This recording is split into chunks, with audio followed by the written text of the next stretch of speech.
All right. Bonus track.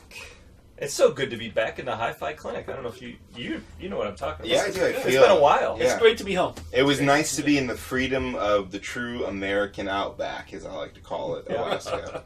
But now I feel much more energized in the comforting embrace of the HiFi clinic. There's been some upgrades, like the table. The table's here.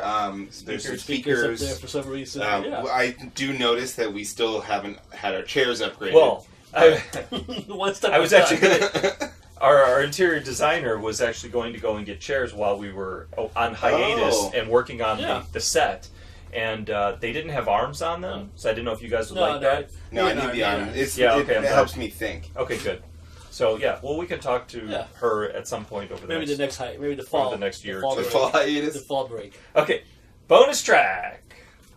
Which country on the current U.S. Muslim country ban do you want to visit for Spring Break 2030, and why?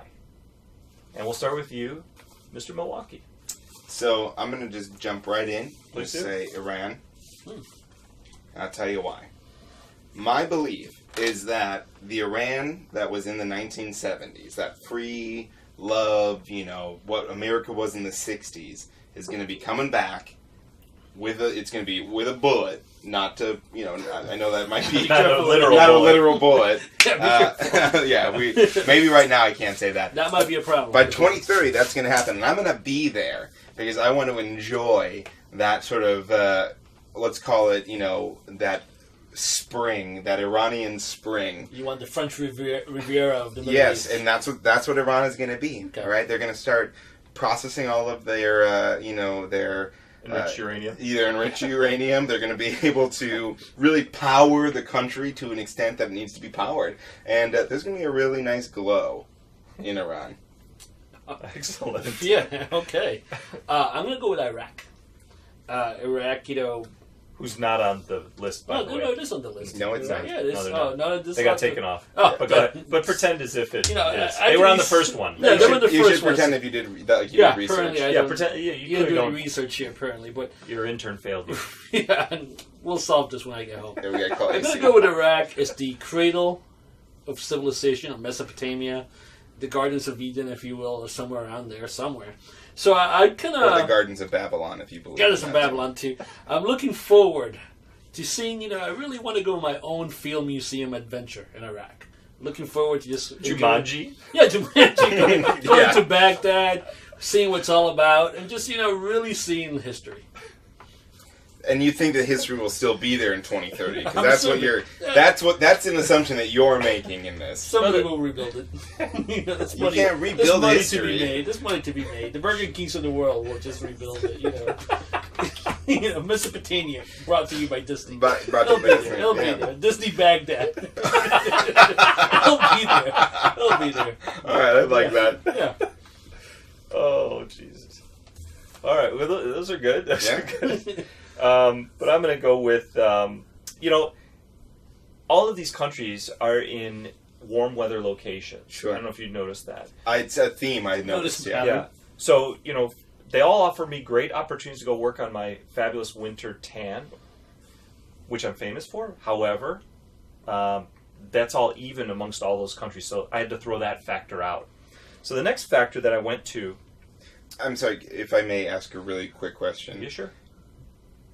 Of all the places you visit, is that the number one factor that you take into consideration is your winter tan potential? Well, for spring break 2030, where do I want to go, right? Right. We're in a colder... By 2030, it might be summer here at spring break. I'm not sure. But I'm just assuming that it won't be because I think somebody will figure this whole climate change thing out. That iceberg may get so close to us that it'll be cold all the time. It could be a perpetual winter. Perpetual winter.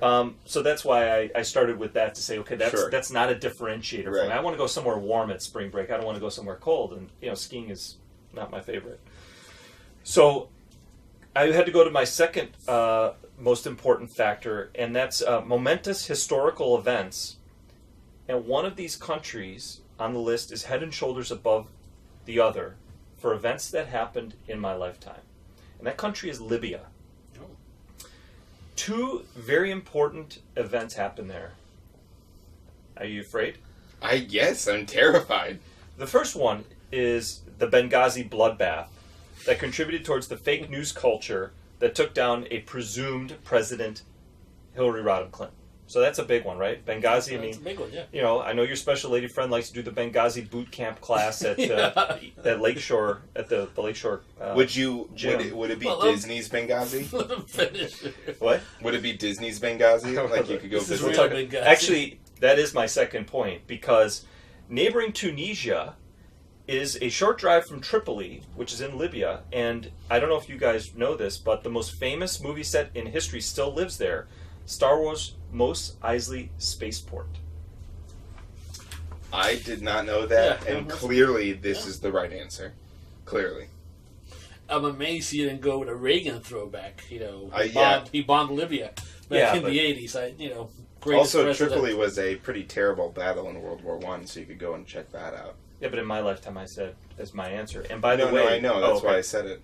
Yeah, I mean, well, we could come up with 1,000 things. I mean, you know... We come up with 1,000 reasons to go to Libya, but there's one other really good one and it's a musical one too. If you listen to, and this goes to your Reagan point, if you listen to Def Leppard Hysteria, the album, there's a song called Gods of War, and in there they have some audio clips of Reagan talking about, the terrorists and not putting up with them and all that stuff. If you listen to another band that I spent money on, a rap group called Run the Jewels, they have a song called Reagan. Yes. Very good song. That's an exceptional song. Yeah, but we're talking about my choice of Libya. I'm helping the Eagles discover some music. And in Iran, you have that famous song, I Ran So Far Away. True.